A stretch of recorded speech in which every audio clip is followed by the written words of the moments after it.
اور اپنا نام لکھ کر کاپی چھپا دی۔ ماسٹر جی نے سارے بستوں کی تلاشی لی، سارا کمرہ چھان مارا، پر ان کا دھیان اپنی میز کی دراز کی طرف نہیں گیا۔ اٹھی کھڑا ہنستا رہا۔ تو نے اس کا پردہ رکھ لیا تو میرا کیوں نہیں؟ وہ تو نماز بھی نہیں پڑھتا اور اپنے ابے کا کہنا بھی نہیں مانتا، تجھے اس سے زیادہ پیار ہے نا؟ حکیم بیگم نے چند لمحوں بعد اس کے بستے سے وہ قلم برآمد کر لیا تھا، مگر وہ منہ سے کچھ نہیں بولی تھی۔ اس کی چپ سے عمر کا دل ڈوبتا تھا۔ حکیم بیگم نے بازو سے پکڑ کر اسے زمین سے اٹھایا اور بولی، چل وضو کریے۔ اس نے پوچھنا چاہا کہ عصر کی اذان ہونے میں ابھی تو بہت وقت باقی تھا، پھر وضو کس لیے، مگر اپنی موجودہ حیثیت کو مد نظر رکھ کر خاموش رہا۔ وضو کرتے ہوئے اس نے ڈرتے ڈرتے حکیم بیگم کی جانب نظر اٹھائی اور سر ترین آواز میں منمنایا، میرا دل کرتا تھا۔ حکیم بیگم نے ہونٹوں پہ انگلی دھر کے اسے خاموش رہنے کا اشارہ کیا تھا۔ وہ ہمیشہ وضو کے دوران باتیں کرنے سے منع کرتی تھی۔ اس کے بعد وہ چپ چاپ وضو کرتا رہا، مگر جیسے ہی کلمہ شہادت پڑھ کر حکیم بیگم نے چادر کو سر اور کندھوں پر پھیلایا، وہ پھر بولنے لگا، اس نے میری دونوں تلیوں پر توت کی 5 چمکیں ماری اور مجھے گالی بھی دی۔ وہ بہت بری بات تھی، میں بتا نہیں سکتا۔ یہ بات اس نے حکیم بیگم کے دل میں تجسس ابھارنے کے لیے کہی تھی۔ اسے یقین تھا کہ ایک بار وہ بات اس نے سن لی تو اس کی ہم خیال بن جائے گی اور ماسٹر جی کا قلم اٹھانے والی حرکت کو بالکل برا نہیں جانے گی، مگر وہ کچھ پوچھنے پر آمادہ نظر نہ آتی تھی۔ اب وہ شہادت کی انگلی سے اس کے گرد زمین پر ایک مدھم لکیر پر مبنی دائرہ کھینچ رہی تھی۔ اس نے مجھے، وہ ایک لمحے کو ہچکچایا، کیمو کمیاری کا بچہ اور حرامزادہ کہا۔ وہ روز ہی مجھے ساری جماعت کے سامنے حرامی کہہ کر بلاتا ہے۔ وہ اب بھی ٹس سے مس نہ ہوئی۔ دائرہ مکمل کرنے کے بعد اس نے جھکا ہوا سر اٹھایا اور تعوذ پڑھنے لگی، میرے پیچھے پیچھے پڑھ۔ وہ حیران ہو کر چند لمحے اس کا چہرہ دیکھتا رہا تھا اور پھر پڑھنے لگا۔ تسمیہ پڑھنے کے بعد اس نے سورۃ فلق اور سورۃ ناس کی تلاوت کی تھی۔ وہ ساتھ ساتھ دہراتا رہا، مگر اس ساری کارروائی کا مقصد اسے بالکل سمجھ نہیں آ رہا تھا۔ پھر اس نے دعا کے لیے ہاتھ اٹھا دیے تھے۔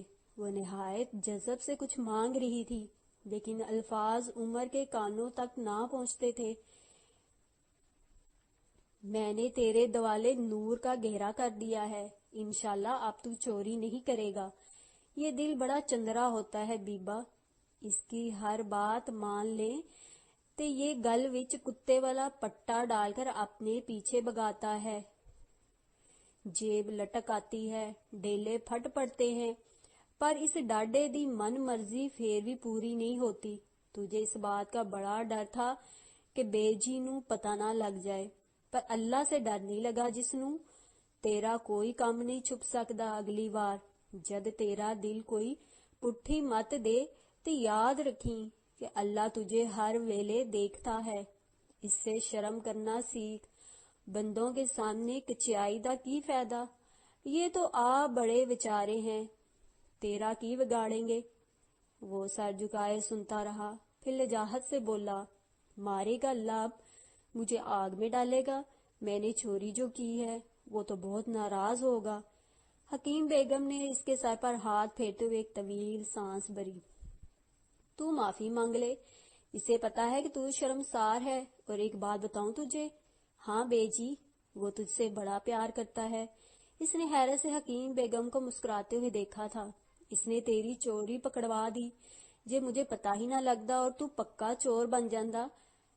پھر پیار دے 100 طریقے ہوتے ہیں، اور اس دا انداز سب تو نوکلا ہے۔ عمر کا دل سینے میں بے قرار ہو گیا، اس کے پیٹ سے گولا سا اٹھا اور حلق میں آ کر اٹک گیا۔ اس نے دھندلی آنکھوں پر ہاتھ رکھ کر رندی ہوئی آواز میں کہا، مجھے بھوک لگی ہے۔ لے دس، مجھ کو یاد ہی نہیں میں تے تیرے لیے سوجی دا حلوہ بنایا ہے، اور سن، تیرے نبی صلی اللہ علیہ وآلہ وسلم نو بھی لوگ گالیاں دیتے تھے، وہ کیا کرتے تھے بھلا؟ اس نے آنکھیں ہتھیلی کی پشت سے پونچھ کر صاف کیں، معاف کر دیتے تھے، سویرے جا کر ماسٹر جینو قلم واپس کریں گا نا اور معافی بھی منگیں گا. میں تیرے ساتھ چلوں گی. کروں گا پر مجھے حلوہ تو دے, بھوک سے جان نکل رہی ہے, وہ شدت سے روتے ہوئے بولا تھا. حکیم بیگم اس کا سر گود میں لے کر بہت دیر تک تسلی دیتی رہی تھی. اگلی صبح جب وہ فجر کی نماز پڑھنے کے لیے صحن میں آیا تو کچھ خیال آنے پر چبوترے کی طرف آ نکلا. اس کے پاؤں کے نقش اب پختہ ہو چکے تھے. اگر بیجی اتنا غصہ نہ کرتی اور اسی وقت دوبارہ لپائی کر دیتی تو چونترا اتنا خراب تو نہ بنتا. اس نے کھبے ہوئے پنجوں کی انگلیوں کو پوروں سے چھوتے ہوئے تعصب سے سوچا تھا. صبح کی سروس میں شرکت کرنے کے بعد وہ کیتھیڈرل کے مرکزی دروازے سے باہر نکلی تو آسمان پر بادلوں کے دھبے بکھر رہے تھے. ہوا کی خوشگوار ٹھنڈک کو محسوس کرتے ہوئے وہ پارک کی سنگلاخ روش پر بے مقصد ٹہلنے لگی. چھٹی کا دن تھا مگر ابتدائی پہر ہونے کے باعث اکا دکا لوگ ہی پارک میں دکھائی دیتے تھے, جن میں سے اکثریت ایک گوشے میں تعمیر کردہ مصنوعی جھیل کے گرد جمع تھی. جھیل میں تیرتے بطخوں کے غول کی جانب ڈبل روٹی کے ٹکڑے اور بھنی ہوئی مکئی اچھالتے ہوئے بچے اور بڑے یکساں طور پر حلق سے پرجوش بے معنی آوازیں پیدا کر رہے تھے.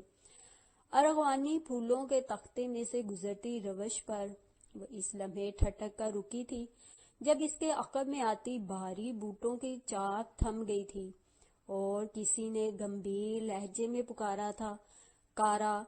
وہ قطعی غیر عادی طور پر مڑی اور اس 6 فٹ سے نکلتی ہوئی قامت کے شخص کو دیکھا جس نے جاپانی میپل کے پتوں والے نمونے اور گہری سبز زمین کے ساتھ کمونو پہن رکھا تھا جو بمشکل اس کے گھٹنوں تک پہنچتا تھا. بدرنگ جینز بوسیدگی کے باعث جرجری ہو چکی تھی. اس کی قومیت کے بارے میں وہ فوری طور پر کوئی اندازہ نہیں لگا سکی تھی کیونکہ اس کا چہرہ رنگین چیپوں سے مزید مکھوٹے کے پیچھے چھپا تھا. ہاتھوں اور بالوں کی رنگت سے وہ ایشیائی لگتا تھا, تاہم لہجہ اسے یورپین ثابت کر رہا تھا. اس کے دائیں ہاتھ میں کاسنی رنگت کا پھول تھا اور کسی سنگ تراش کے شاہکار جیسا وہ ہاتھ اس لمحے اس کی جانب بڑھا ہوا تھا. وہ کئی ثانیے اس کے ہاتھوں کو پلکیں جھپکائے بنا گھورتی رہی. اس نے اتنے بڑے ہاتھ آج سے پہلے کبھی نہیں دیکھے تھے. کارا میا وینی الپارکو دی دومانی. بولتے ہوئے وہ اس قدر قریب آ گیا تھا کہ اس کی سانسوں کی حدت اور وجود کی مردانہ باز کو تن سے لپٹتا محسوس کر کے وہ اپنے آپ میں سمٹ گئی. الفاظ کا مفہوم وہ نہیں جان سکی تھی. جانے وہ کون سی زبان تھی, شاید اطالوی, کیونکہ اتنا اسے معلوم تھا کہ کارا اطالوی زبان میں کسی عورت کو پیار سے مخاطب کرنے کے لیے کہا جاتا ہے. لیکن وہ اسے کیوں مخاطب کر رہا تھا اور وہ تھا کون؟ اس نے دل کی دھڑکن کو کانوں میں گونجتے ہوئے سنا. خدا جانے کس جذبے کے ہاتھوں پسپا ہو کر اس نے وہ پھول لے لیا تھا. وہ پوچھنا چاہتی تھی کہ وہ اس سے کیا چاہتا تھا, مگر پھول اسے دینے کے بعد نہ تو اس نے کچھ کہا تھا اور نہ ہی وہ ٹھہرا تھا. اسے آواز دینے کی شدید خواہش کو دباتے ہوئے وہ اسی جگہ کھڑی اسے لمبے لمبے ڈگ بھر کر خود سے دور ہوتے دیکھتی رہی, حتیٰ کہ وہ آرائشی پودوں کی ایک لمبی قطار کے پیچھے کھو گیا. وہ جانے کتنی دیر اور وہیں جمی رہتی اگر وہ یورپی بوڑھا اسے چونکا نہ دیتا جو پرام میں 6-7 ماہ کے بچے کو لٹائے اسی روش پر چہل قدمی کر رہا تھا. میں پچھلے 5 منٹ سے یہاں کھڑا ہوں, معاف کیجیے گا. اس نے غائب دماغی سے بوڑھے کی بات سنی. تم نے میرا رستہ روک رکھا ہے. اوہ, مجھے اندازہ نہیں ہوا. وہ بدحواسی میں معذرت کرتے ہوئے روش کی ایک طرف ہو گئی. میں بہت شرمندہ ہوں. بوڑھے نے سر کو خفیف سی جنبش دی اور پرام دھکیلتا اس کے قریب سے گزر گیا. چند قدم آگے جا کر اس نے گردن موڑی اور مسکرایا. تم اسے کل پارک میں ملو گی نا؟ اس کی طرف سے جواب کا انتظار کیے بنا وہ بوڑھا ہاتھ ہلا کر رخصت ہو گیا تھا. وہ چند لمحے وہی ٹھہر کر کچھ سوچتی رہی, پھر پیڑ تلے نصب چوبی بنچ کی جانب بڑھ گئی. بینچ پر بیٹھ کر اس نے وہ ریشمی محاف کھولا جس نے اس کے بالوں کو سمیٹ رکھا تھا. مخملی پتیوں والی کاسنی پھول کو اس نے مباف میں احتیاط سے لپیٹ کر ہینڈ بیگ میں رکھا اور بالوں کو انگلیوں سے سلجھاتے ہوئے سوچا، میں اسے پہچانوں گی کیسے؟ کاش میں نے اس کا چہرہ دیکھا ہوتا۔ پھر ایک خیال آنے پر وہ بے ساختہ مسکرائی تھی۔ اتنے بڑے ہاتھ کسی اور کے نہیں ہو سکتے، میں اسے لاکھوں کے ہجوم میں بھی شناخت کر سکتی ہوں۔ پرنیا، تم بتاتی کیوں نہیں کہ اتنی صبح تم اس ویران پارک میں کیا لینے آئی ہو؟ داؤد نے جماہی لیتے ہوئے گھڑی دیکھی۔ غضب خدا کا، ابھی 6 بجے ہیں، تمہارا دماغ تو درست ہے، اب تک تو پرندے بھی سو رہے ہوں گے۔ وہ اس کی مسلسل خاموشی سے سخت جھنجھلایا ہوا لگتا تھا۔ مجھے معلوم نہیں یہاں مجھے کتنا وقت لگ جائے گا، ورنہ میں تمہاری گاڑی لے آتی۔ تمہیں میری وجہ سے بہت زحمت اٹھانا پڑی، میں معذرت خواہ ہوں۔ وہ ڈور ہینڈل کی طرف ہاتھ بڑھاتے ہوئے بولی، باڑ میں گئی زحمت اور معذرت۔ میں نے تم سے ایک نہایت سادہ اور آسان سوال پوچھا ہے اور میں 10 بار اس سوال کو دہرا چکا ہوں۔ آخر تم بتا کیوں نہیں دیتی یہاں تمہیں کس سے ملنا ہے؟ اور اس نے لمحہ بھر توقف کیا اور پرنیا کی غیر معمولی تیاری کا جائزہ لیا۔ تم نے جتنی محنت سے سنگار کیا ہے، لگتا نہیں کہ رات کو سونے کے لیے تمہارے پاس کچھ وقت بچا ہوگا۔ نیند کے خمار نے اب تک اسے اس پہلو پر دھیان دینے کی مہلت نہیں دی تھی۔ زنگاری رنگ کے شوخ لبادے میں کانوں میں جھولتے برف ایسے سفید آویزوں کے ساتھ وہ بہت چنچال نظر آ رہی تھی۔ بالوں کی گنداوٹ صاف بتاتی تھی کہ اس پیچیدہ مگر خوشنما چٹیا کو بنانے میں طویل وقت اور محنت صرف ہوئی تھی۔ وہ چند لمحے چپ چاپ داؤد کے سوال بنے چہرے کو دیکھتی رہی اور نہایت آہستہ آواز میں شکریہ داؤد کہہ کر گاڑی سے اتر گئی۔ اسے ایک ناراض نگاہ سے نواز کر وہ زن سے گاڑی نکال لے گیا تھا۔ وہ کیوں کر اسے بتاتی کہ وہ اس پارک میں ایک ایسے اجنبی سے ملنے آئی تھی جو عجیب وضع کا کمونو پہنتا تھا، جو اس کے پرشکوہ بدن کو پوری طرح ڈھانپ نہ پاتا تھا اور چہرے کو بھڑکیلے رنگوں سے سجے مکھوٹے سے چھپاتا تھا، اور اس غیر معمولی حلیے میں سنبل کا پھول معلوم ہوتا تھا۔ بیک وقت رانا اور کڈاب، جو اطالوی نہ تھا مگر اطالوی بولتا تھا اور اسے کارا کہہ کر پکارتا تھا، جس کے ہاتھ اتنے بڑے تھے کہ انہیں دیکھ کر مائیکل اینجلو کے شاہکار مجسمے موسس کا خیال آتا تھا۔ وہ اس کاسنی پھول کے بارے میں کیسے بتاتی جو اس کے ہینڈ بیگ میں ایک ریشمی مباف میں لپٹا ہوا کل سے موجود تھا؟ وہ یہ ساری باتیں داؤد کو کیسے سمجھا سکتی تھی؟ پارک میں دم سادے خاموش درختوں، کسی کینچوے کی مانند رینگتی سرد ہوا، مصنوعی جھیل میں رک رک کر تیرتی ہوئی بطخوں اور پیڑوں کی شاخوں میں پھدکتی چند گوریاؤں کے علاوہ صفائی کرنے والے عملے کے افراد اور صبح کی سیر کو آئے ہوئے 2 بوڑھے تھے۔ وہ آہستگی سے چلتی ہوئی اس چوبی بینچ کی جانب بڑھی جو سنگی روش کے قریب ریٹھے کے پیڑ تلے بچھا تھا۔ ہوا نہایت دھیمی رفتار سے بہتی تھی اور اس کی خنکی دھیرے دھیرے بدن کو چھوتی تھی۔ وہ بینچ پر قدرے سکڑ کر بیٹھ گئی اور بیگ سے ایک رسالہ نکال کر سامنے پھیلا لیا۔ کچھ دیر وہ ایک مقالے کو پڑھنے کی سر توڑ کوشش کرتی رہی، مگر لکھاری نے جانے کون سی زبان استعمال کی تھی۔ الفاظ اس کی آنکھوں کے لیے قطعی نامانوس تھے۔ خاصی دیر تک وہ یہی اخذ نہ کر سکی کہ مقالہ کس موضوع پر تھا۔ ہر 2 سطروں کے بعد اس کی نظریں پارک کے داخلی راستوں میں بھٹکنے لگتیں۔ 7 بج گئے۔ آسمان کی ملجگی سیاہی اجلی نیلاہٹ میں تبدیل ہو رہی تھی۔ اس نے گردن اٹھا کر ریٹھے کے پیڑ کو دیکھا۔ پھولوں کے جھرمٹ یوں دکھائی دیتے تھے جیسے گلابی تتلیوں کے غول ریٹھے کی ڈالیوں پر اترے ہوں اور کسی سحر کے اثر سے وہی منجمد ہو گئے ہوں۔ اس کے عین اوپر ایک خمیدہ شاخ پر سرخ سینے والی روبن چڑیا بیٹھی تھی۔ اس نے روبن چڑیا کے بارے میں بہت سی دیومالائی داستانیں سن رکھی تھیں۔ اس نے انہیں یاد کرنے کی کوشش کی مگر ایک بھی دیومالا اس کے ذہن میں نہ آ سکی۔ ہاں، روبن چڑیا کے سینے کے سرخ پروں کو دیکھتے ہوئے ایک رنگین مکھوٹا اس کی نظروں میں مرتسم ہونے لگا تھا، اور اس مکھوٹے میں روبن چڑیا کے سینے کا رنگ خاص طور پر نمایاں تھا۔ 8 بجے تک کوئی بھی پارک نہیں آیا تھا اور صفائی والا عملہ جا چکا تھا۔ جبکہ وہ دونوں بوڑھے اب قلعہ کی کیاری کے قریب بیٹھے خوش گپیوں میں محو تھے۔ وہ اٹھ کر ٹہلنے لگی تھی۔ 9 بجے تک اسے یہاں آنے پر افسوس ہونے لگا تھا اور 10 بجنے سے قبل وہ بینچ پر گھٹنوں میں سر دیے بے خبر سو رہی تھی۔ جانے وہ بینچ کی جانب بھاگ کر آتے ہوئے بچوں کے شور سے جاگی تھی یا اس جوانی کے لوچ میں بھیگے نسوانی قہقہے سے جو عقب میں بلند ہوا تھا۔ گلابی رنگت کی چند تتلیاں اس کی گود میں اتر آئی تھیں اور ایک تتلی اس کی چٹیا سے آزاد ہونے والی لٹ میں الجھے ہلکورے لے رہی تھی۔ کارا میاں، وہ ایک جھٹکے سے اٹھی، مڑ کر آواز کی سمت دیکھا اور ساکت ہو گئی۔ وہ نسوانی قہقہا ایک بار پھر اٹھا اور اس قہقہے کا رنگ گلابی تھا۔ سنہری ریشم کے لچھوں جیسے بالوں والی وہ دبلی پتلی لڑکی قاسمی پھول کی مخملی پتیوں کو ہونٹوں سے لگائے مسلسل ہنس رہی تھی۔ آج بھی وہ اسی حلیے میں تھا اور اپنی بلند قامت کے ساتھ اس بے حد شوخ اور ناکافی کمونو اور دھوپ میں چمکتے بھڑکدار رنگوں والے مکھوٹے میں کسی پگوڈا کی مانند نظر آتا تھا۔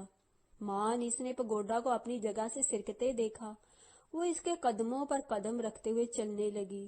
دوپہر ہونے تک اس نے 4 نوجوان لڑکیوں کو پھول دیے اور وہ ایک مخصوص فقرہ کہا جو کل صبح سے پرنیا کے کانوں میں ایسے سنسناتا تھا جیسے وہ صدیوں سے سنتی آ رہی ہو۔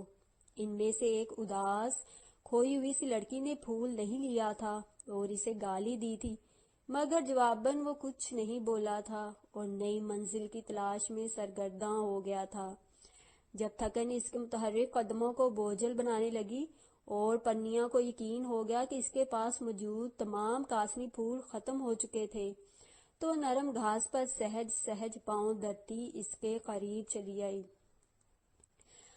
وہ ایلاسٹونیا کے تنے سے پشت لگائے ایک ٹانگ کو دوسری ٹانگ کے گھٹنے پر ٹکائے کشن کونیا بنا کر کھڑا تھا اور اس لمحے پرنیا جانتی تھی کہ چاہے وہ اجنبی شیام تھا یا نہیں مگر وہ رادہ ضرور تھی جو بے خود ہو کر اس کی اور کھینچی چلی جاتی تھی۔ یہ سینڈوچ ٹھنڈا ہو چکا ہے مگر اس کا ذائقہ اتنا خراب نہیں ہے۔ بیگ سے سینڈوچ نکالتے ہوئے اسے یاد آیا تھا کہ اس نے کل شام کافی کا ایک مگ زبردستی حلق میں انڈیلنے کے بعد اس وقت تک کچھ نہیں کھایا تھا۔ بھوک تھی ہی کہاں جو وہ کچھ کھاتی۔ سینڈوچ کھا لو، مجھے معلوم ہے تمہیں بھوک لگ رہی ہے۔ اس سے خبر نہ ہوئی کہ اس کی آواز مرتش تھی یا نہیں مگر اس کا بڑا ہوا ہاتھ بری طرح کپ کپا رہا تھا۔ وہ چونک کر سیدھا ہوا اور چہرے سے مکھوٹا ہٹا دیا۔ تب پرنیا نے جانا کہ اس کے پاس جوگ مایا تھی۔ وہ کوئی بھی روپ بدلنے پر قادر تھا۔ ایک زندہ پگوڈا، رادھا کا من بسیا شیام اور اب پریوں کی کہانی کا ایک کردار۔ وہ ساکت پلکوں کے ساتھ سانس روکے اسے دیکھتی رہی۔ جانے کب تک اس کی آنکھیں اس نظارے پر منجمد رہی، شاید ایک قرن یا اس سے کچھ زیادہ۔ میں تمہیں جانتا ہوں۔ اس نے وہ بڑا سا ہاتھ بڑھا کر سینڈوچ لے لیا۔ سینڈوچ کے لیے شکریہ، میں نے تمہیں پہچانا نہیں۔ اگر ہم پہلے مل چکے ہیں تو مجھے اپنی یادداشت سے شکایت ہے۔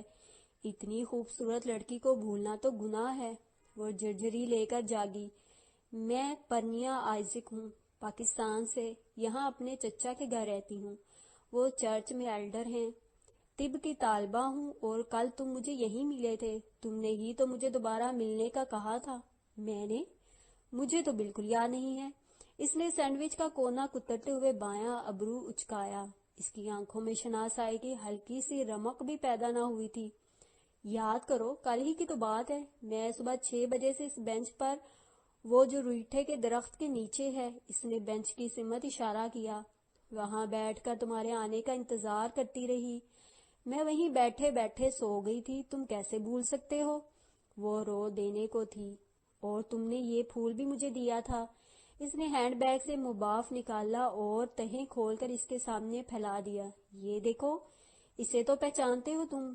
اوہ، میں سمجھ گیا۔ اس نے پیشانی پر ہاتھ مارا۔ تم نے اس بات کو اتنی سنجیدگی سے لیا، لیکن… اس نے خاموش ہو کر پرنیا کے زرد چہرے کو تشویش سے دیکھا۔ تمہاری طبیعت تو ٹھیک ہے؟ اور تم اطالوی جانتی ہو؟ کیا ہم بیٹھ جائیں؟ ہاں ضرور، بیٹھ کر ہم یقیناً زیادہ آرام دہ طریقے سے بات کر سکتے ہیں۔ وہ دونوں آمنے سامنے گھاس پر برات جمان ہوئے۔ تم جس بھی وجہ سے مجھے ملی ہو، یہ ایک الگ بحث ہے۔ وہ گویا ہوا تو پرنیا مجسم سماعت بن گئی، کسی دھارمک پاٹھ شالہ میں بیٹھے ہوئے ودیارتھی کی طرح مؤدب اور ہماتن گوش۔ میں تم سے وعدہ کرتا ہوں کہ ایک دن تم اس ملاقات پر فخر کرو گی اور اپنے جاننے والوں میں نہایت غرور کے ساتھ اس کا تذکرہ کیا کرو گی۔ تمہیں نہیں معلوم کہ انجانے میں تمہاری ملاقات مستقبل کے عظیم اداکار سے ہو گئی ہے، ایک ایسا لازوال فنکار جسے رہتی دنیا تک یاد رکھا جائے گا۔ اس کی آواز میں شوخی رچنے لگی تھی۔